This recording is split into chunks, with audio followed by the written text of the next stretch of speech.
पत्रकार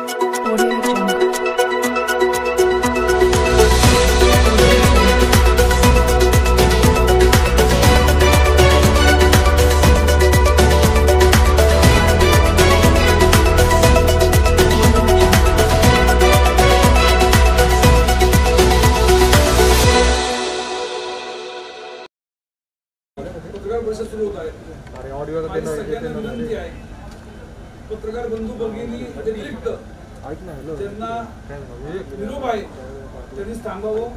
सुशीलजींनी सांगितल्याप्रमाणे कोरोनाचे काही नियम बघता, काही गोष्टी पाळता ज्यांना निरोप आले आहेत त्यांनी थांबा. बाकी सर्वांनी त्या हॉलमधून गेलेलं चांगलं राहील ही आपली विनंती आहे, सूचना आहे.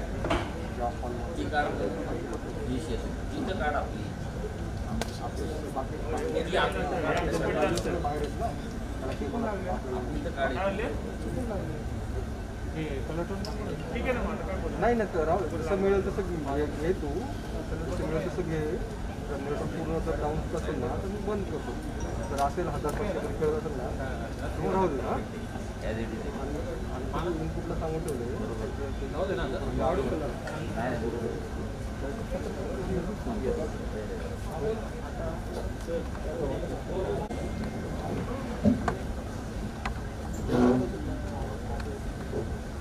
त्याचप्रमाणे माधवजी भंडारी साहेबांचं देखील या पत्रकार परिषदेला खूप खूप स्वागत.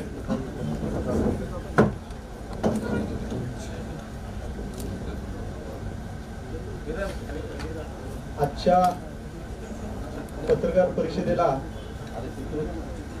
आदरणीय राणे साहेबांच्या पुणे दौऱ्यादरम्यान एक पत्रकार वार्तालाप व्हावा असं दौऱ्यात निश्चित केलं होतं. या पत्रकार वार्तालापामध्ये राणे साहेबांचं स्वागत या ठिकाणी जगदीश मुळी ते करणार आहेत. मी आदरणीय जगदीशजींना पुढील पत्रकार परिषदेत सर्वांना संबोधित करावे अशी मी त्यांना विनंती करतो. अध्यक्ष जगदीश. महाराष्ट्राचे माजी मुख्यमंत्री खासदार नारायणजी राणे साहेब आज पुणे शहर दौऱ्यावरती आले. मराठा समाजाला आरक्षण मिळावं यासाठी सातत्याने ते प्रयत्नशील आहेत आणि त्याबाबतची आपली भूमिका मांडण्यासाठी आपल्या सर्वांसमोर आज ते उपस्थित झाले. मी शहर भारतीय जनता पार्टीच्या वतीनं राणे साहेबांचं स्वागत करतो.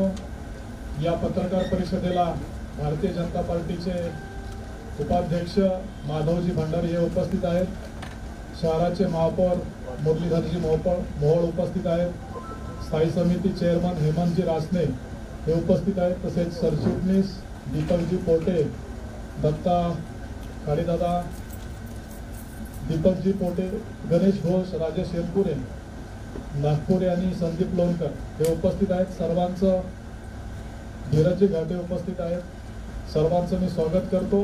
पत्रकार बंधूंचं स्वागत करतो आणि मी दादांना विनंती करतो आपण सर्वांना, माधवजींना विनंती करतो आपण संबोधित करावं पत्रकारांना.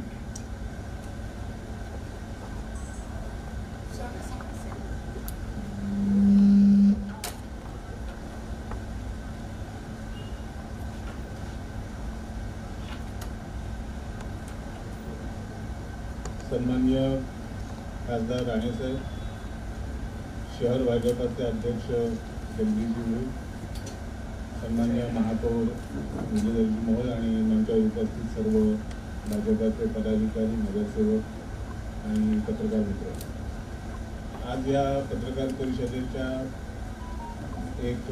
परिषदेच्या मागे काही विशिष्ट कार्यक्रम भारतीय जनता पार्टीने हाती घेतला आहे आणि त्यानिमित्ताने आज राणेसाहेब पुण्यामध्ये आहेत.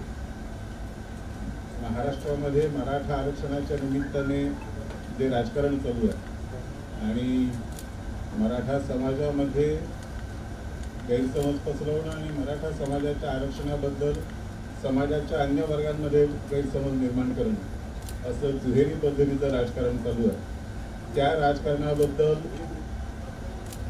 लोकांचा गमनिरास व्हावा, लोकांना वस्तुस्थिती कळावी यासाठी भाजपाचे नेते महाराष्ट्राच्या वेगवेगळ्या भागामध्ये वेगवेगळ्या जिल्ह्यांमध्ये दौरे करतात आणि या दौऱ्यामध्ये त्या शहरातल्या त्या जिल्ह्यातल्या प्रमुख नागरिकांशी संपर्क साधून त्यांच्याशी चर्चा करून त्यांना वस्तुस्थितीची माहिती देऊन कल्पना देऊन आणि नेमकं काय घडतं याच्याबद्दलची माहिती देऊन त्यांचे गैरसमज दूर करण्याचा प्रयत्न हा चालू आहे. एका अर्थाने हा समाजाच्या सर्व घटकांपर्यंत पोहोचण्याचा प्रयत्न भारतीय जनता पार्टी करते आणि त्याच प्रयत्नाचा एक भाग म्हणून आज माननीय राणेसाहेब पुणे शहराच्या दौऱ्यावर आले.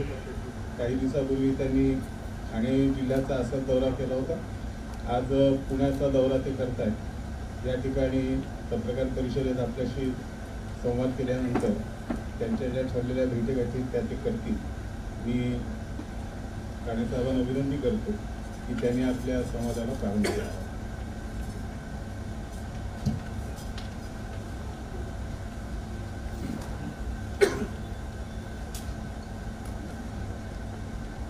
आदरणीय माधव भंडारी जी,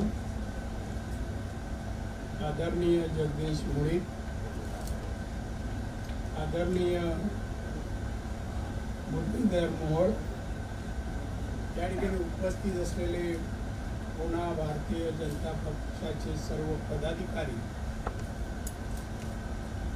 पत्रकार मित्र, बंधू भगिनी, आज पुण्यामध्ये भारतीय जनता पक्षातर्फे पत्रकार परिषद घेण्यासाठी मी आलेलो आहे. मराठा समाजाला आरक्षण मिळावं अशी जी मागणी मराठा समाजाकडून आहे, या संबंधी सुप्रीम कोर्टात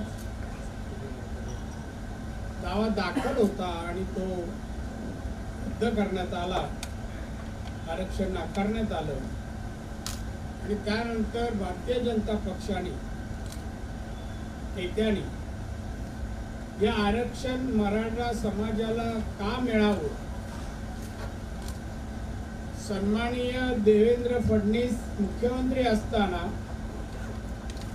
त्यांनी जे आरक्षण मिळून दिलं, मिळायला लागलेलं होतं, हायकोर्टाने मान्य केलं होतं, असं असताना आघाडी सरकारने जे सुप्रीम कोर्टामध्ये या मराठा समाजाला आरक्षण मिळण्याबाबत त्या ठिकाणी जे वकील दिले, लढत दिली आणि ती लढत म्हणा, वकील म्हणा, आपली बाजू मांडायला कमी पडले. पूर्वी देवेंद्र फडणवीस यांनी ज्या मुद्द्यावर आरक्षण दिलं होतं ते मुद्दे सुप्रीम कोर्टात हायलाइट ॲडव्होकेट जनरल आणि त्याच्या सहकार्याने केलं नसल्यानेच हे आरक्षण रद्द करण्यात आलं.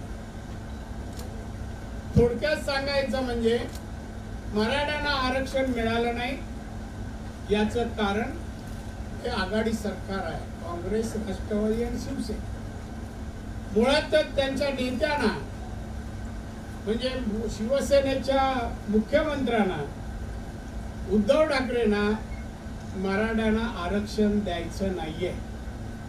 मी 39 वर्ष शिवसेनेत होतो, त्यामुळे मराठा आरक्षण बद्दल शिवसेनेची भूमिका मला ज्ञात आहे चांगली.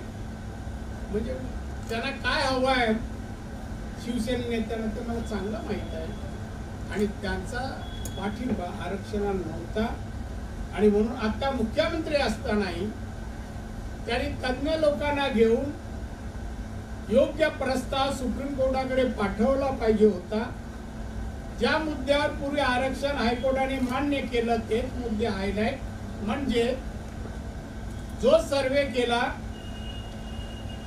राणे समितीने केलेला सर्वे नाही, त्यानंतर फडणवीस साहेबांच्या वेळेला जो सर्वे झाला त्या सर्वेवर आणि मागासलेल्या आयोगाने हा सर्वे सबमिट केला होता, त्याच्यावर आक्षेप घेण्यात आला आणि त्यामुळे नाकारण्यात आलं. थोडक्यात हे मुद्दे मागासलेल्या आयोगाने दिलेला सर्वे म्हणा आणि आपण मराठा समाजाला दिलेलं आरक्षण कोणत्या मुद्द्यावर दिलं? मागासलेला समाज, सामाजिक आणि शैक्षणिक या मुद्द्यावर आपण देऊ केलं होतं, पण हे मुद्दे सुप्रीम कोर्टात हायलाइट झाल्यामुळे नाकारण्यात आलाय. म्हणजे थोडक्यात सगळी जबाबदारी जे सुप्रीम कोर्टात नाकारण्यात आलेलं आहे त्याला कारण उद्धव ठाकरे आणि त्यांचं सरकार आहे. गांभीर्याने घेतलं नाही, त्यासाठी मोठे वकील दिले नाहीत आणि म्हणून लक्ष न दिल्यामुळे शेवटी नाकारण्यात आलंय. आता आमचं त्यांना म्हणणं आहे, ज्या 3 मुद्द्यावर सुप्रीम कोर्टाने नाकारलंय त्या 3 मुद्द्यासाठी तज्ञ लोकांकडून आपण प्रस्ताव बनवून घ्या आणि केंद्र सरकारने रिव्ह्यू पिटिशन जे दाखल केलं आहे तसंच रिव्ह्यू पिटिशन राज्य सरकारने त्वरित दाखल करून हे मुद्दे यांनी आरक्षण मिळेल असे मुद्दे तिथे मांडावे आणि आरक्षण मिळवून घ्यावं अशी आमचं सांगणं आहे. भारतीय जनता पक्ष त्यासाठी काही वकिलांना, आमच्या नेत्यांनी देवेंद्र फडणवीस, चंद्रकांत पाटील, आम्ही सर्वांनी 5 वकील गेलेले आहेत भाजपतर्फे आणि ते कोणत्या मुद्द्यावर सुप्रीमला आपला प्रस्ताव जावा म्हणजे आरक्षण मिळेल हे मुद्दे करून या राज्य सरकारला कायदेशीर बाजू कशी मांडावी याचं मार्गदर्शन नाही म्हणणार, पण आम्ही हा प्रश्न सुटावा म्हणून मदत करायचं भारतीय जनता पक्षाने ठरवलेलं आहे आणि तोही प्रस्ताव आम्ही त्यांना देणार. थोडक्यात आरक्षण मिळालं नाही हे पाप उद्धव ठाकरे आणि त्यांच्या आघाडीचं आहे. भविष्यात त्वरित आरक्षण मिळावं म्हणून प्रयत्न भारतीय जनता पक्ष तज्ञांकडून या संबंधीची सर्व युक्तिवाद आणि कोणत्या मुद्द्यावर लढावं. आम्ही आरक्षण यापूर्वी जे दिलं होतं, राणे समितीने वगैरे सुचवलं होतं, ते 50% वरती जे तामिळनाडूला मिळालं आहे त्यांच्याकडे 69% आरक्षण चालू आहे, मिळतं. तेच मुद्दे आम्ही घटनेच्या 15(4) आणि 16(4) प्रमाणे हे आरक्षण दिलं जावं.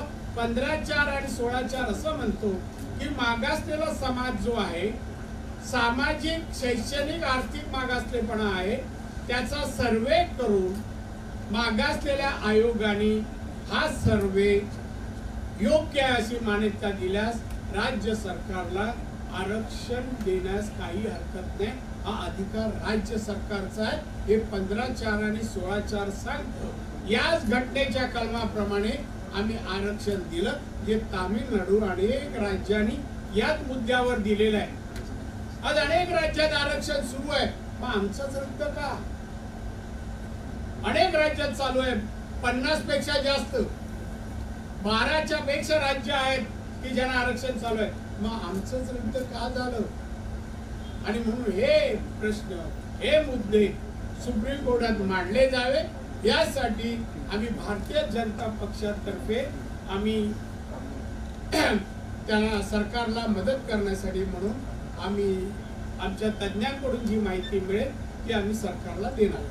आपल्याला या मराठा समाजाबद्दलच्या प्रश्नाबद्दल काही प्रश्न विचारायचा विचारू शकता, मग बाकीचे मुद्दे मी बोलेन. सर, उद्धव ठाकरेंचा विरोध आहे असं तुम्ही म्हणालात, पण मराठा स्ट्रॉंग मॅन असं ज्यांना म्हटलं जातं या सरकारचे प्रकारे शिल्पकार शरद पवार त्यांना जेव्हा राज ठाकरेंनी विचारलं होतं पुण्यामध्ये मुलाखतीमध्ये की आरक्षणाचा निकष काय असावा, त्याने असं वाटतं की आर्थिक असावा. राज ठाकरेंनी जेव्हा पवारांना विचारलं होतं की आरक्षणाचा निकष काय असावा तेव्हा त्यांनी उत्तर दिलं की आर्थिक निकषावरती द्यावं. तर तुम्हाला असं वाटतं की शरद पवारांची जी भूमिका आहे ती सुद्धा संदिग्ध आहे आरक्षणाबाबत? शरद पवारांच्या मुद्द्यावर काय म्हणलेच नाही, पण घटनेच्या 15(4) आणि 16(4) प्रमाणे सामाजिक मागासलेपणा हा शैक्षणिक आणि सामाजिक असला पाहिजे, त्याला आरक्षण राज्य सरकार देऊ शकतं. मागासलेल्या आयोगाकडून त्यांच्याकडून त्यांना तो पाठवून त्यांच्यावर सँक्शन घेऊन आरक्षण देण्याचा अधिकार राज्य सरकारला आहे. आर्थिक वगैरे जे आता मिळतं सगळ्यांनाच आहे ना. पवार साहेबांनी समाजाच्या बाजूने थोडं बोलावं.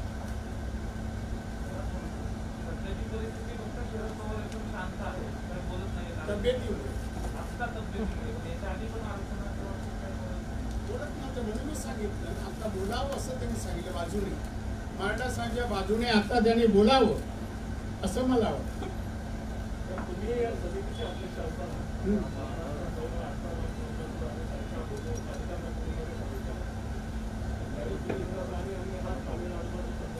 हो.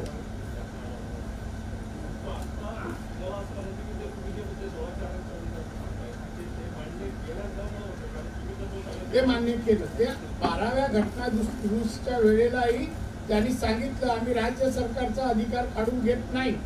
म्हणजे 15/4/16चा अधिकार अबाधित आहे आधी. त्यांचं त्या मंत्र्यांनी 102 मांडलं ना, त्या मंत्र्याचं भाषण आहे माझं. आम्ही राज्य सरकारच्या अधिकाराला कुठली बाधा आणत नाही असं त्या हाऊसमध्ये बोलले.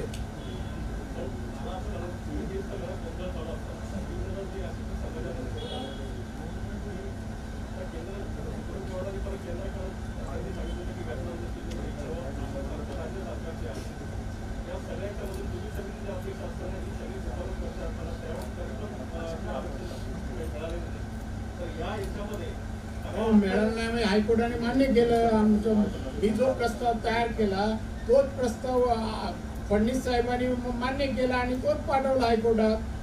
त्यात काय बदल नाही, सेक्शनमध्ये बदल नाही, मुद्द्यामध्ये बदल नाही आणि मान्य केलं. आरक्षण द्यायला सुरू झालं होतं.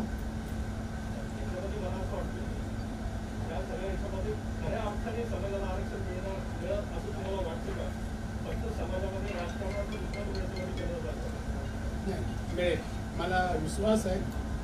ज्या अर्थी अनेक राज्यांना याच मुद्द्यावर आरक्षण मिळालेलं आहे, मिळतं आहे आणि म्हणूनच महाराष्ट्रातील मराठा समाजाला आरक्षण मिळेल असा माझा विश्वास आहे. यामध्ये आता रिव्ह्यू पिटिशन सुप्रीम कोर्टाने जे दाखल केलं आहे, राज्य सरकारने दाखल केल्यास न्याय मिळेल असा माझा विश्वास आहे. एकीकडे मराठा समाजामध्ये अस्वस्थता आहे, दुसरीकडे ओबीसी समाजामध्ये पण आता अस्वस्थता निर्माण व्हायला लागलेली. काँग्रेसचे नेते त्याच्यावर आक्रमक झालेले आहेत. याच्याबद्दल काँग्रेस आणि आक्रमक म्हणजे काय? काँग्रेसवाला कधी आक्रमक दिसला ना, पटोले झाले ते सगळे.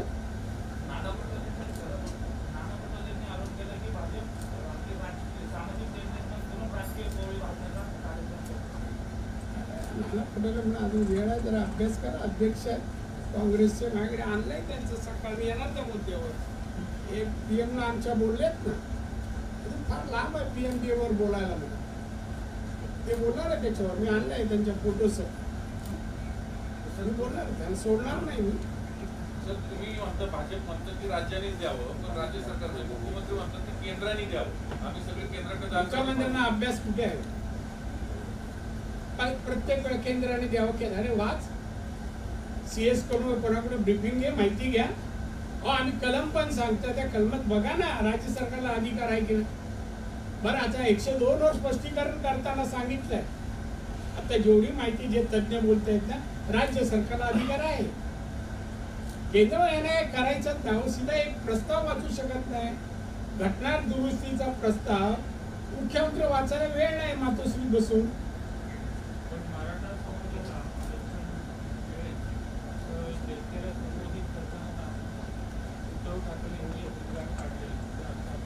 उद्गार काढतात ते. मला माहित आहे उद्गारावर काय. मी एवढे वर्ष त्यांच्यावर कधी उद्गार बोल काय मिळेल, मिळालंच पाहिजे असं नाही म्हणा. ते उद्गार चिन्हात बोलले मिळेल. कधी मिळेल तुम्ही प्रयत्न करा म्हणा. मुख्यमंत्री एक प्रस्ताव पाठवा, कायदेशीर तज्ञाशी चर्चा करून पाठवला पाहिजे. जो याच्यापूर्वी प्रयत्न झाला, समित्या झाल्या, अमुक झाला, मागासलेला आयोग आला इंदिरा साहनींच्या नंतर. किती आयोग आले. आता संभाजी राजे ज्या पद्धतीने रान उकळून पाहतात त्यांच्यात असंही अनेक जण म्हणतात की ते स्वतःला पुढारी एस्टॅब्लिश करण्यासाठी हे सगळं सिंधुदुर्गात पण ते गेले होते. पुढे तिथं दौरा केला होता त्यांनी. आता परवा बघा नव्हतं. आता राजे आले तर महाराजांचं नाव बोला आम्ही स्वागत करू ना. त्यांचा विषय काय माहित नाही मला. असं आरक्षण मिळत ना हो, या जिल्ह्यातून त्या जिल्ह्यात जायला नाही मिळत. आणि असं पुढारी पण बनत नाही. काहीतरी हे पाहिजे ना समाजात. समाजाला वाटलं पाहिजे राजे आहेत आपल्यासाठी आहे. आस्था, आपुलकी, प्रेम निर्माण होण्यासाठी कार्य करावं लागतं. मला फोन आला होता, म्हणजे फोनवर नव्हतो, मी नंतर करतो. फोन आला, भेट नाही. आणि मी एकदा फक्त प्रेसला सांगितलं, त्यांच्या राजीनाम्याचा प्रश्न कोणतरी विचारला. मी राजेने राजीनामा देऊन भारतीय जनता पक्षाने स्वतःहून महाराजांचं नाव लागतंय म्हणून आरक्षण नाही, खासदारकी दिली.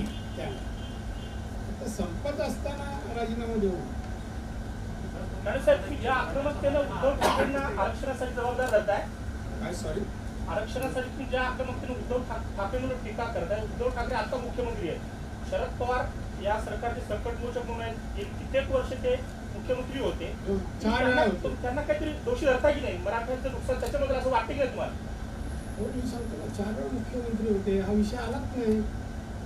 म्हणजे आलं की नाही, तुम्ही म्हणतात ते आलं की नाही. 4 वेळा होणी नाही केला मराठा समाजासाठी. आताही म्हणतात आर्थिक निकषावर द्यावं. मग तुम्ही का नाही सुचवलं त्या आर्थिक निकषावर? द्या ना, मग मराठ्यांचे पण येतील काही. पण स्वतः नुसतं बोलून काय फायदा आहे? त्यांच्या बोलण्याला काहीतरी आहे. मग त्यांच्या सरकारला का सांगत नाही मुख्यमंत्र्यांना की बाबा ह्या निकषावर तुम्ही प्रस्ताव पाठवा, तर ह्या निकषावर तुम्ही असे भांडा? काही बोलत नाही. त्यांचं सरकार आहे, त्यांचं म्हणजे त्यांनीच बनवलेलं ना, तर अशक्य होतं.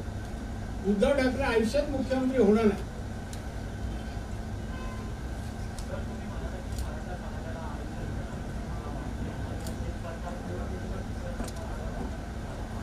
यांना तसा प्रस्ताव पाठवायला भारतीय जनता पक्ष प्रवृत्त पाठवायला लावेल आणि त्यांना ते करावं लागेल. आणि पुढे निवडणूक आहे. मराठा समाज आहे, त्यांनी उसळी घेऊ नये आणि सरकार पलटून लावू नये याची दखल मुख्यमंत्री घेतली. हर्षवर्धन पाटील साहेब उदयनराजेंना भेटले, फक्त आता राजकारणातील वेगवेगळ्या पक्षातील मराठा नेते एकत्र यायचं वेगळे संकेत मराठा आरक्षणावर मिळत आहेत असं वाटतं. यायला पाहिजे असं मला वाटतं. आले तर मी पण सामील होईल असे आमचे भारतीय जनता पक्षाच्या नेत्यांचं म्हणणं आहे. समाजासाठी जावं, पदासाठी नाही. या विषयावर खरं तुम्ही सुरुवातीला पुढाकार घेतला होता आघाडीच्या काळामध्ये. मीच आणि माझ्या मुलांनी दोघांनी घेतला होता. मराठवाड्यापासून सुरू केलं होतं आंदोलन. आता पुन्हा तसा पुढाकार घेणार का? घेणार ना, समाजासाठी कधी घेणार. आणि आज पण काय, हा पुढाकारच आहे ना, पुढाकारच आहे.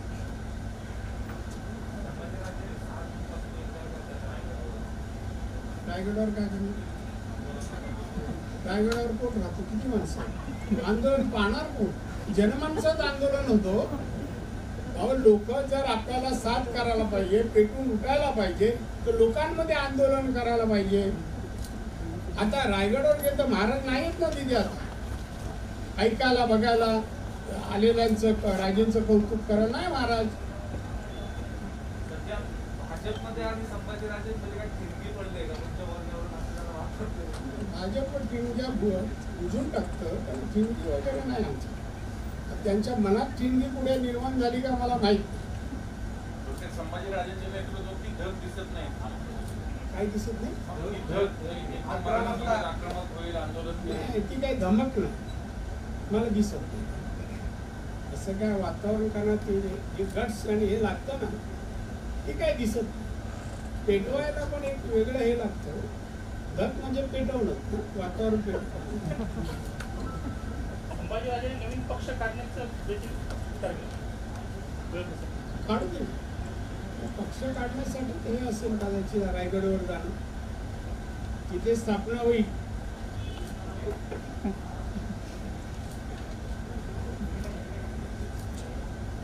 त्यांनी भाजपची खासदारकी घेऊन असं सर्व पक्षीय नेत्यांना भेटणं, वातावरण निर्मिती करणं, सगळं करणं. खासदार की आता संपते हो, त्यामुळे नवीन म्हणून हे विचार सगळं उद्याला चाललंय. आला. नवीन विचार खासदार की संपता आला हो. माणूस राजीनामा देईन केव्हा म्हणतो, आता संपत आलाय, एका दुसरा महिना आहे, मी राजीनामा देईन. आता दिला काय नाही दिला काय, शेवट संपतेच आहे मुदत. सॉरी संपत असतानाच दिवे मोठे होतात का राजकारणात? दिले जातात तो. ते मोठे असे कसे होते, बुजताना कसे होते फडफडून विसरत. काय फडफडून विसरत असं म्हणायचं. फडफडून विजले काय आणि पेटले काय.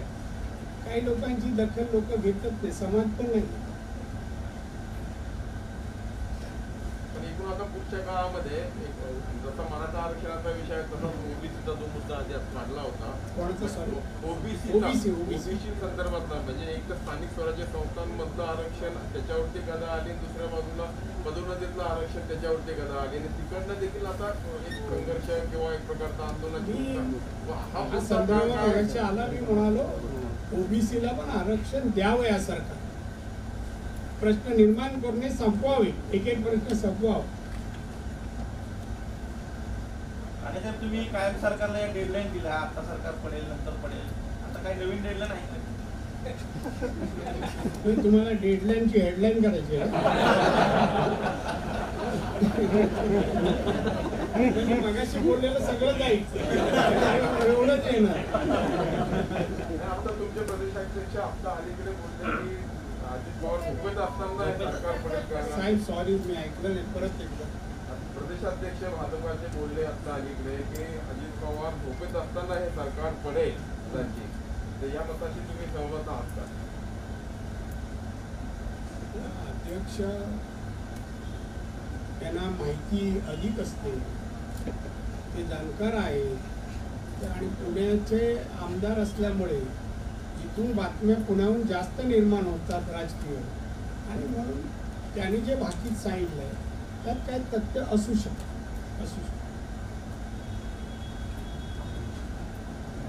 संभाजीराजेंनी मराठा आरक्षणासाठी जी काय भूमिका घेतली तुम्ही त्याला पाठिंबा आहे की नाही तुमचा? कारण ते भाजपचे आहे, तुम्ही सुद्धा भाजपचे आहे, तुमचं त्याला पाठिंबा आहे? पाठिंबा नाही. मराठा समाजाबद्दल राजे जे काय करतील योग्य मला पटेल तर तिथे जाईल, न पटणाऱ्या गोष्टी जाणार नाही. गावाला बोलत सगळीकडे फिरतायत हो, राजे बोललं तर त्यांना भेटायला लोक येतात हो.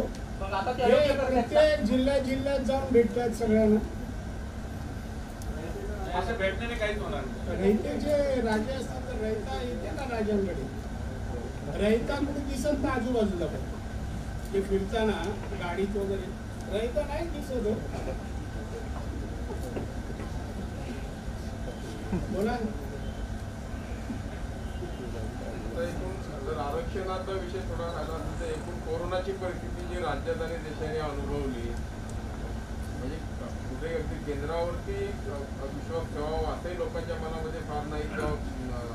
केंद्रावरती देखील लोक नाराज आहेत, राज्यात देखील तीच परिस्थिती आहे. कुठे फेल्युअर झालं आहे सगळं? मला याच्यावर कोरोनावर करून मी बोलणार तो या विषयात. आपल्या राज्यात आतापर्यंत 96,000 नागरिक मृत पावलेले. देशात 3,35,000, 1/3 लोक महाराष्ट्रात गेलेले आहेत. देशात जे अन्य राज्य आहेत त्यात सर्वात जास्त मृत आपल्या महाराष्ट्रात आहे. याचाच अर्थ या राज्यामध्ये जे उपचार चालू आहेत किंवा केले जात आहेत ते अपुरे आहेत, आणि म्हणूनच जास्त माणसं गेली. मुंबईत जवळपास 15,000 आहेत. मुंबईत काय करतात उद्धव ठाकरे, काय करतात त्यांची टीम? औषधं केंद्राने द्यावी. अरे तुमचं 4.5 लाखाचा बजेट आहे या सरकारचा, यांच्याकडे पैसे नाही. समजा 10 कोटी 50 कोटी खर्च केले, बिघडलं पुढे. 4.5 लाखाचा बजेट आहे, मग पैसे खर्च नाही, केंद्राने द्यावे. मग तुम्ही काय करता? घटनेप्रमाणे राज्याला अधिकार आहे रिसोर्सेस मोबिलाइज करायचे. आज या सरकारच्या निष्काळजीपणामुळे, बेजबाबदारपणामुळे एवढी लोक मृत पावली. 96,000. आताही कोरोना वाढतोय काही ठिकाणी. आता ग्रामीण भागात वाढायला लागलाय. काय अजून लस त्या फक्त जाहीर करतात 18 ते 45 लस मिळणार. कुठे मिळणार आहे का उपलब्ध? पाठी लावली आहे. लसीकरण बंद आहे खरे नेते बोलतात चालू आहे. फक्त वयोगट जाहीर करतात. दुसरं काय? मुख्यमंत्री बघा तुम्ही सुरुवात टीका म्हणून ह्या राज्यातील कोरोना संपवला जावा यासाठी ठोस कारवाई कोणती केली? औषध निर्माण करणाऱ्या किती कंपन्यांना जाऊन भेटले, विनंती केली की आम्हाला एवढे द्या. 13.5 कोटीची लोकवस्ती असलेला महाराष्ट्र आज 1 कोटी पण लोकांना लसीकरण झालं नाही. आधी 1 कोटीपर्यंत कसलं काम करता? अमेरिकेने सगळ्या नागरिकांना लसीकरण केलं. 100% मास्क लावू नका, त्याला सरकार चालवणं म्हणतात. सगळं केंद्र घराच्या बाहेर येत नाही. मातोश्रीच्या केंद्राने द्यावं, केंद्राने द्यावे, हात धुवावे, मास्क लावावं एवढंच बोलतोय का मुख्यमंत्र्यांचं मार्गदर्शन? एवढंच काय? अरे सांग ना अधिकाऱ्याला एकाला बोलायला हात धुवत बस म्हणून. सर 130 कोटींच्या भारत देशामध्ये 4 कोटी लोकांनाच लस मिळाली, याला कोण जबाबदार? सॉरी 130 कोटीच्या भारत देशामध्ये फक्त 4 कोटी लोकांनाच 2 डोस मिळाले, याला कोण जबाबदार आहे? नाही, कोण जबाबदार नाही, दोन्ही जबाबदार आहेत. पण त्यासाठी राज्याने पण प्रयत्न करायला पाहिजे मिळण्यासाठी.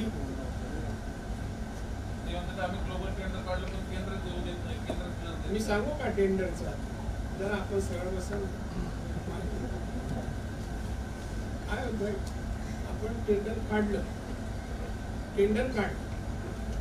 टेंडर मला जो माणूस आहे तुम्ही जाऊन भेटा पत्रकार, त्याकडे डिमांड केली 12%.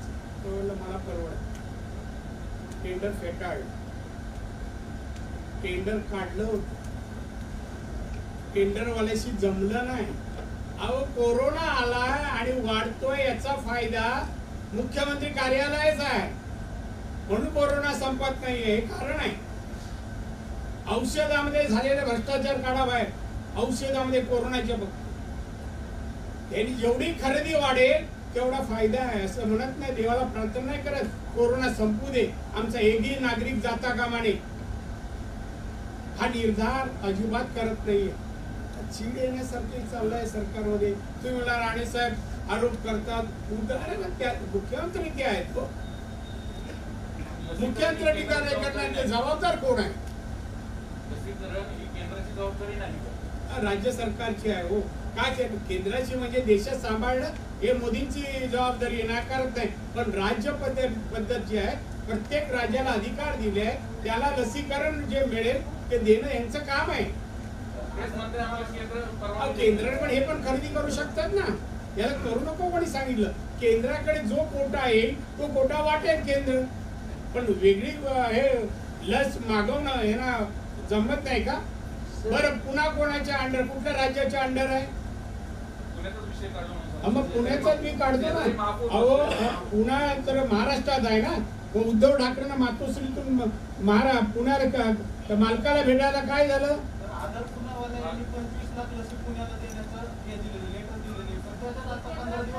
केंद्राची परवानगी मिळत नाही. शेजारी महापौर हे कोणी सांगितलं केंद्राची परवानगी मिळत नाही?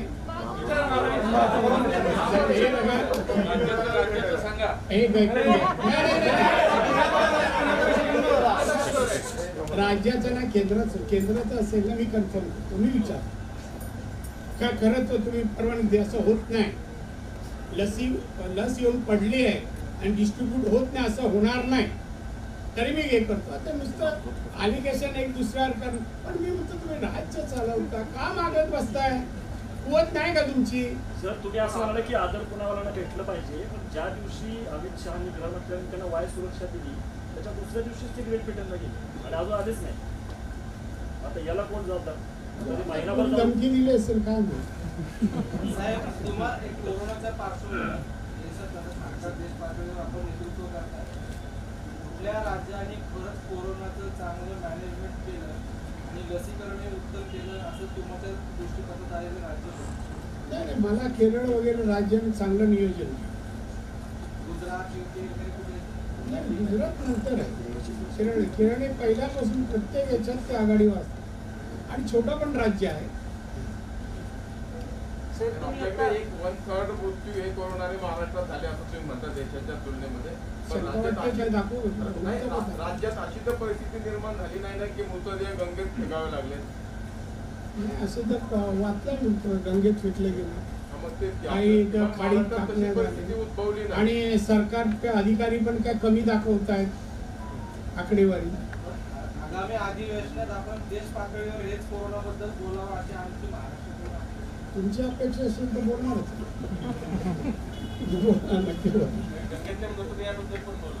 म्हणजे काय हे बघा तिथे बोलायला बंदी नाहीये आणि आमच्या पक्षाने घातलेले नाही. वास्तववादी जे आहे ते बोला.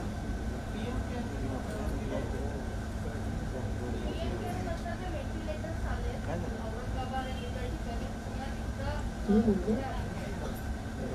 कोण बोलतो? हा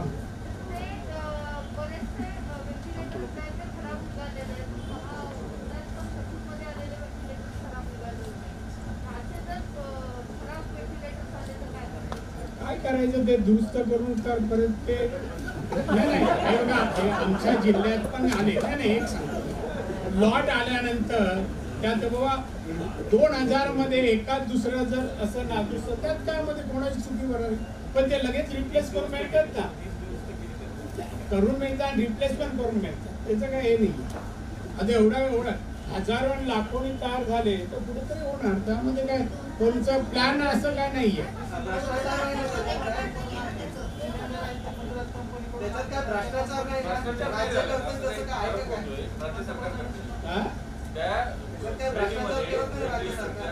निकृष्ट दर्जाचे असा आरोप केला आरोग्यमंत्र्यांनी. आपल्या त्यांना काय आधी जमतं का स्वतःला दुसऱ्याला काय म्हणा राज्याची परिस्थिती आरोग्य आपण देशात कितवे आहोत तर आरोग्य मंत्र्यांना विचारा काय काम काय लोक हे कार्य सांगणार का 96,000 आम्ही माझ्या कारकिर्दीत मेले म्हणून. त्याला काय अधिकार ह्या राज्यातल्या कुठल्या मंत्र्याला बोलायचा अधिकार आणि भ्रष्टाचार बोलूच नाही.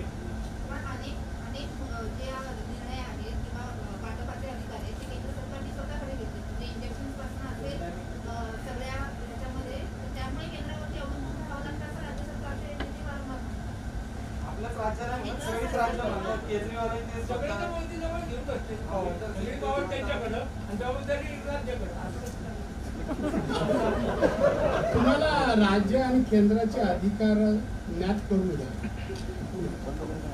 ज्या काही गोष्टी केंद्राने आपल्या अधिकारात ठेवाव्या त्याचा दुरुपयोग म्हणा सत्ता आपल्याकडे आहेच ना केंद्रात. ते निर्विवाद आहे. 300च्या वर खासदार आहे. ते काय यांनी बोलून काय होतं आम्ही 50-50 असा एक न भारावर चिंध्या गोळा केला नाही जे आता आहे आघाडी सरकारच्या.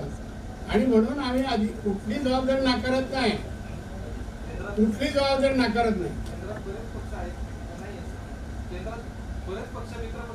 पण आमची मेजॉरिटी असते तर सोबत घेणं ठीक आहे पण आमची मेजॉरिटी आहे. एक कमी होत चालले आता पुढच्या काळामध्ये काय एक तोडले जातील का कोणी. एक कमीची आम्ही दखल घेतली तोपर्यंत मेजॉरिटी आहे. आणि आम्हाला माहिती आहे निवडणूक आली का मोठ्या पक्षाकडे आपोआप जमा होते. त्या निवडणूक जवळ आली का आपोआप येणार आमच्या पंखाखाली सगळे येणार. त्यामुळे ते सेफ आहे. ही जागा सेफ आहे. बीजेपी सेफ आहे. महाराष्ट्रात तुमचा नैसर्गिक मित्र कोणी असू शकतो का.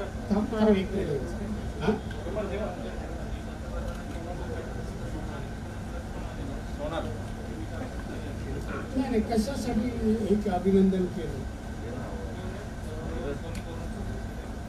एक पर्टिक्युलर कामासाठी केली. जेव्हा मुख्यमंत्र्यांची हे होते ना मीटिंग होती सगळ्या तेव्हा त्यांनी एका कामामध्ये महाराष्ट्र एक चांगलं काम केलं एक काम आणि म्हणून त्यांनी एक पंतप्रधान म्हणून राज्याला प्रोत्साहित करण्यासाठी अभिनंदन केलं. ते आपलं भांडवल समजून तेवढंच सांगत बसू नका म्हणा. बाकी पण आकडेवारी बघा ना. आपण महाराष्ट्रामध्ये कोणी नैसर्गिक मित्र मिळेल का तुम्हाला. नैसर्गिक मित्र प्रत्येक येणारा आम्ही नैसर्गिक आहे असं म्हणतो.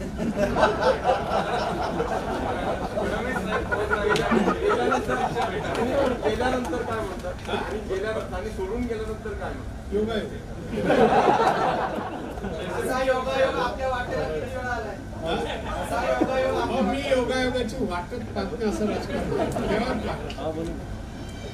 आणि जर ते पटोले साहेबांना भेटले सदिच्छा भेट कोणी फडणवीस साहेब अच्छा अच्छा शरद पवार साहेबांना भेटले मी पण भेटलो ते का नाही सांगत सगळ्या ऑपरेशन झालं त्याच्या दुसऱ्या दिवशी वेगळे संकेत आहेत तुम्ही फडणवीस साहेब ज्या पद्धतीने आता भेटीगाठी सुरू केल्या तुमच्या जे मनात आहे ते संकेत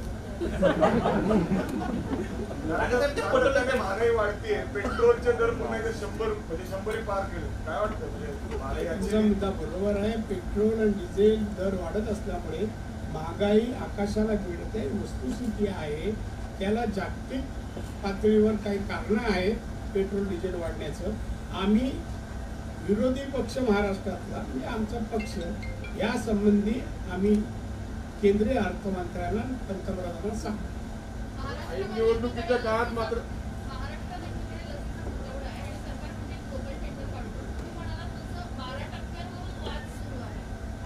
एक संपला आता कॅन्सल झालं ना 12% त्यांनी नको सांगितलं टेंडर आपल्याला परत निघेल. नाही म्हणजे मुख्यमंत्र्यांनी विचार करायला पाहिजे ना त्यांच्या कार्यालयातून झालं ते 12%. नाही डिटेल नाही आता ते एवढ्या लोकांसोबत डिटेल कसं तुम्ही मुंबईच्या कोरोनाबद्दल बोललात पण मुख्यमंत्री आणि सरकार म्हणते की WHO सुद्धा कौतुक केलं मुंबईच्या मॉडेलचं ज्याप्रमाणे कोरोना कमी केला. कोणी कोण म्हणतो WHO सुद्धा कौतुक केलं असं म्हणतात धारावीचं असं कोण म्हणतं मुख्यमंत्री म्हणाले राज्य सरकारमधले नेते काय म्हणतात. म्हणतो त्या मुख्यमंत्री डब्ल्यू काय म्हणा जाऊन बघ त्यांना विचार तरी कसलं कौतुक केलं. मुंबईत 15,000 गेले महाराष्ट्रात 96,000 गेले देशाच्या 1/3 आपल्या राज्यात गेले. कसलं कौतुक घेऊन बसलात.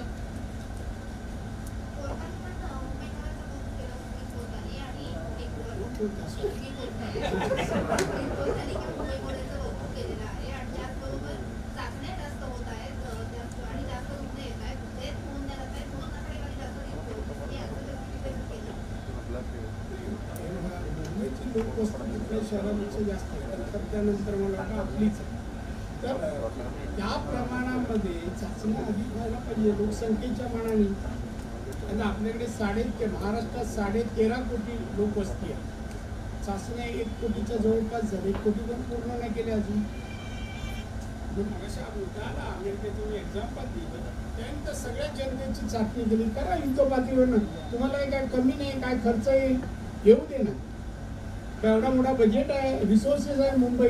तुम्ही लॉकडाऊन ठेवला तर रिसोर्सेस कसे जमा होतील. अहो देशासाठी मुंबई 32% हिस्सा नुसती मुंबई उचलते. मग कोरोनासाठी 50 कोटी आणि 100 कोटी काय. पण इच्छाशक्ती पाहिजे थोडं नॉलेज पाहिजे कुठे खर्च कसा करावा कशासाठी करावा. एक दिवसात ते मुख्यमंत्री पदावर बसले तर असंच असतं.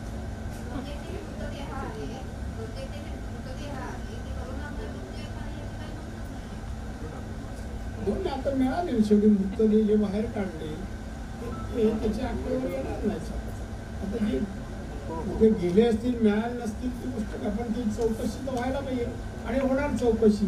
कोणी सोडले काय सोडले चौकशी होणार.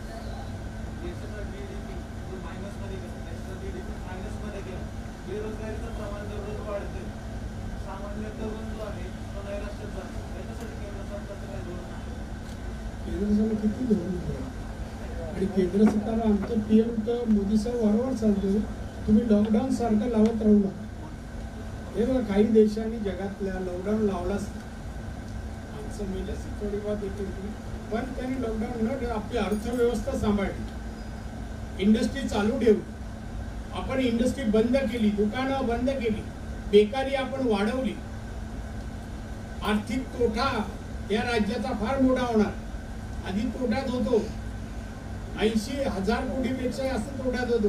आता अजूनच एकही विकास कामं होणार नाही रस्ते नाही कुठलंच होणार नाही. काय फरक आहे याच्यावर बोलतच नाही मुख्यमंत्री आणि मंत्री. त्यांनी जीडीपीचं विचारलं होतं, देशाचा जीडीपीचं विचारलं. कोणी गेला आहे -7% तुमचे नाना पटोले. आता प्रश्न जीडीपीचा होता, मायनस गेलाय. तुम्ही परत त्याच्या राज्याचं उत्तर देताय. जीडीपी देशाचा काय झाला, तो का कमी झाला? का कमी केला? खर्च वाढला. इन्कम कमी. मी सांगतो ना, जीडीपी या विषयावर मी तुम्हाला सांगतो, खर्च जेव्हा अधिकचा होतो अंदाजापेक्षा जास्त खर्च होतो आणि त्याच वेळा उत्पन्न अंदाजापेक्षा मोठ्या प्रमाणात कमी होतं आणि त्यावेळेला जीडीपी खाली जातो. इन्फ्रास्ट्रक्चरवर जास्त आपण खर्च त्यावेळेला करू शकत नाही. ज्या वर्षी इन्फ्रास्ट्रक्चरवर जास्त खर्च करू तेव्हा जीडीपी वाढतो. आता गेल्या काही वर्षामध्ये वेगवेगळी कारणं आहेत. दुष्काळ आहे, अमुक आहे, तमुक आहे, कोरोना आहे, यामुळे जीडीपी खाली गेला असेल. पण जे काय त्या जीडीपीवर बोलतात त्यांना कोणी नोट दिली मला माहित नाही. 50 वर्षापूर्वीचा जीडीपीचा ते रेफरन्स देतात. हे कोण नाना पटोले आहेत ना, कोणीतरी नोट दिली ती वाचून दाखवली. 50 वर्षात जीडीपी आता कुठल्या व्यवहारात तुम्ही आता त्याचा विचार करणार? आता गेल्या वर्षाचा बोला, 5 वर्षापूर्वीचा जीडीपी बोला. उदय कोटक पण कोटक बँकेचे तेही म्हणाले, नाना पटोले ठीक आहे आपले राजकीय विरोधक पूर्वीचे मित्र असतील, राजकीय विरोध म्हणून ठीक आहे, पण उदय कोटक बँकिंगमध्ये लोकही म्हणायला तर त्याचंही तुम्ही तेच ऐकून घ्या. मी या मताचा आहे, केंद्राचा जीडीपी खाली आला आणि त्याला कारण आहे. तो 1 वर्ष आला म्हणजे तसाच राहतो असं नाहीये.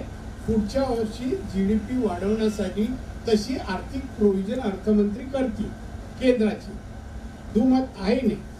पण राज्याकडे किती सोर्स असतो सांगा मला. नाही तुम्ही मला आता सांगा. एक उदाहरण सांगतो मी, सिंधुदुर्गाचं सांगतो, कारण मी तिथला बजेट आणि पाहतो काय खर्च.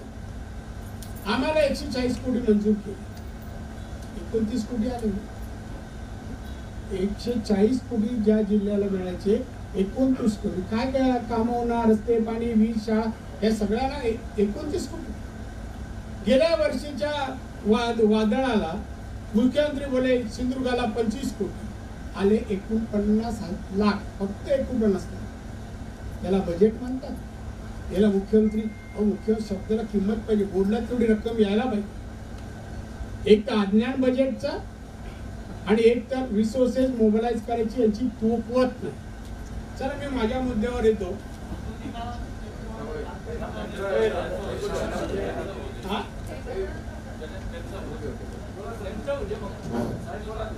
सगळ्यांना या विषयात जास्त महत्वाचं आहे, त्यामुळे तुमचा विषय बाजूला असेल. या विषयात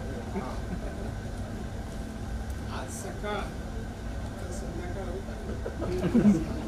सकाळमध्ये एक हेडलाईन आली आहे, अखेर नरेंद्र मोदी ठरले जगभरात असे नाना पटोले म्हणाले.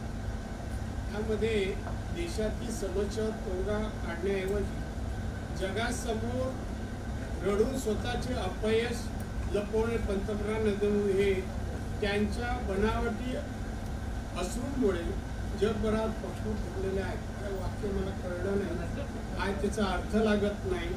आणि पप्पू जगभरात कसे ठरू शकतील त्याचंही काय नाही. सन्माननीय मोदी साहेब हे पंतप्रधान झाल्यानंतर 7 वर्ष झाली. या 7 वर्षात एक झंझावात पंतप्रधान म्हणून त्यांनी जगात ख्याती मिळवल्याचं आम्ही ऐकतोय आणि आम्हाला अभिमान आहे आमच्या पंतप्रधानांचा. पंतप्रधान एका भाजपचे नाही आहेत, ते भारताचे आहे. हे पटोलेंनी लक्षात ठेवायला. त्या पदावर पोचल्यानंतर ना काँग्रेस ना भाजप ना काय संबंध नाही, ते भारताचे. तर प्रत्येक भारतीय असेल त्याला आपल्या पंतप्रधानाचा अभिमान असला पाहिजे. आता पप्पू राहुल गांधीला का म्हणतात, जनताच म्हणते, लोकच म्हणतात. तो उत्तर जी देतो, जसं बोलतो, अज्ञानाने बोलतो, अनेक कारण आहेत त्याला. पप्पू आम्ही म्हणत नाही. शाळेत तेवढं टीव्हीवर येतात त्याला पहिला हे पप्पू पप्पू, हे का आम्ही नाही बोलत. आता हे महाशय म्हणतात की हे जे काय त्यांनी म्हणजे समस्या तोडगा काढण्याऐवजी जगभरात रडून. मोदी आणि रडणं त्यांच्या स्वभावात नाही हो, लढणं त्यांच्या स्वभावात आहे. धाडसी आहेत, निर्णय घेण्याची क्षमता आहे त्यांच्यामध्ये. आतापर्यंत त्यांनी जे जे निर्णय घेतले देशाच्या संरक्षणासाठी आपल्या जगातील अनेक देशांशी जवळीक जोडण्यासाठी अमेरिका असेल, इस्रायल असेल, सगळ्यांशी त्यासाठी किती योजना आणल्या हो त्यांनी, गरिबांसाठी किती आणल्या. कशाला आताची निराधार मुलांची योजना बघा, किती चांगली योजना. आणि निराधार आई वडील गेले कोण नाही, मग अशा मुलांना आधार देणे चांगली योजना आहे. एवढ्या योजना, एवढी कामं देशाला एक प्रगतीकडे, महासत्तेकडे घेऊन जाणारे पंतप्रधान, पण त्यांचं नाव घेतलं जातं. आणि ज्याला राजकारणाचं पद मिळालं आहे अध्यक्षाचं, ते टिकवण्याऐवजी नको ते अज्ञान प्रगट करतात. ते अज्ञान मी या माणसाला पाहिलंय, आमदार असताना तुमच्यातच होते वाटतं. अजून विषय समजून घ्या म्हणा, पंतप्रधान बोलायला अजून वेळ आहे. कोणत्याही माणसाने, व्यक्तीने कोणावर आपण बोलावं, आपली क्षमता, आपली कुवत, आपली पात्रता हे ओळखून बोलायला पाहिजे. आता आम्ही इथं कुठेही बसू, महाराष्ट्र असू, आणि डायरेक्ट पंतप्रधान आले, बरेच आम्ही मध्ये आहोत ना, तुमच्याशी पूर्ण बोलायला आहात का आपण. काही बोलतो माणूस, अज्ञानी माणूस आहे, आणि म्हणतो आम्ही स्वबळावर लढणार.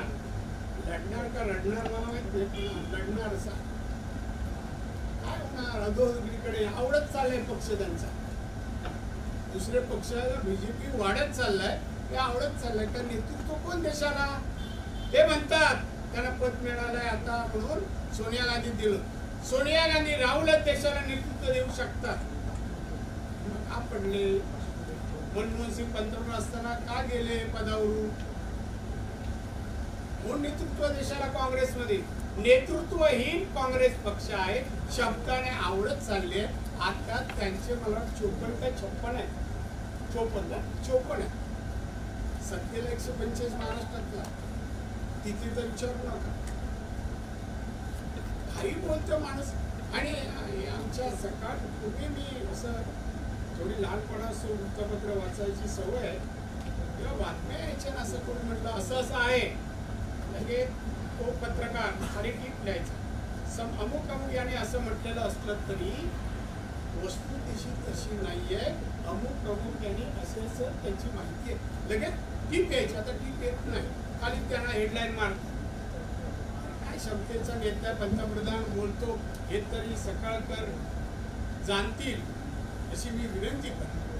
कोणी कोणावर बोला, जन्माला मुलगा आला का डायरेक्ट पंतप्रधान, चांगलं म्हणा ठीक आहे, पण काही टीका करायची लायकी नाही. माणसाची लायकी नसलेला माणूस काँग्रेसचा अध्यक्ष झालाय. पक्ष वाढवण्याऐवजी कळ काढण्यामध्ये एक्सपर्ट आहे, भांडणं वाढवण्यात. आणि याची काही क्षमता नाही, पक्ष वाढू शकणार नाही, पक्ष संपवण्याचं काम हे करतील. त्यामुळे लायकी नसलेल्या माणसाने आमच्या माननीय पंतप्रधान मोदी साहेब यांनी 7 वर्षामध्ये या देशाला महासत्तेकडे घेऊन जाण्याचं स्वप्न भारतीयांना जर दाखवलं तर आम्हाला अभिमान वाटतो. आणि त्यांनी केलेलं काम, कार्य, त्यांचं धाडस, त्यांची निर्णय क्षमता याचं खरंच आम्हाला अभिमान वाटतो. आणि म्हणून परत जर टीका केली तर नाना आम्ही वाजून टाकू.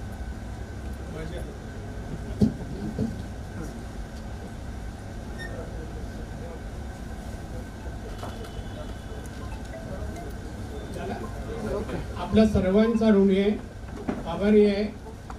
मला मी पत्रकार परिषदेला भारतीय जनता पक्षाने पाठवलं आणि आपण एवढ्या मोठ्या संख्येने आलात. सौम्य आणि चांगलं वातावरण टिकवण्यासाठी चांगली चर्चा तुम्ही केली, त्याबद्दल तुमच्या सगळ्यांचा अतिशय ऋणी आहे. धन्यवाद. जय हिंद, जय महाराष्ट्र. सर्व पत्रकार बंधूंचे आभार. आज माननीय नारायण राणे साहेबांनी मराठा आरक्षणाविषयीची भूमिका स्पष्ट केली आहे. भारतीय जनता पक्ष मराठा आरक्षणासाठी सर्व मराठा समाजाच्या सोबत आहे. आजच्या राणे साहेबांच्या दौऱ्यामध्ये पत्रकार परिषदेच्या नंतर मराठा समाजातील पुणे शहरातील जे प्रमुख लोक आहेत त्यांच्यासोबत चर्चा आहे. ती चर्चा संपल्याच्या नंतर भारतीय जनता पक्षातले विविध पदाधिकारी, लोकप्रतिनिधी यांच्यासोबत चर्चा आणि बैठक आहे. सर्व पत्रकारांना विनंती की आपण चहा आणि नाश्ता करून घ्यावा. धन्यवाद.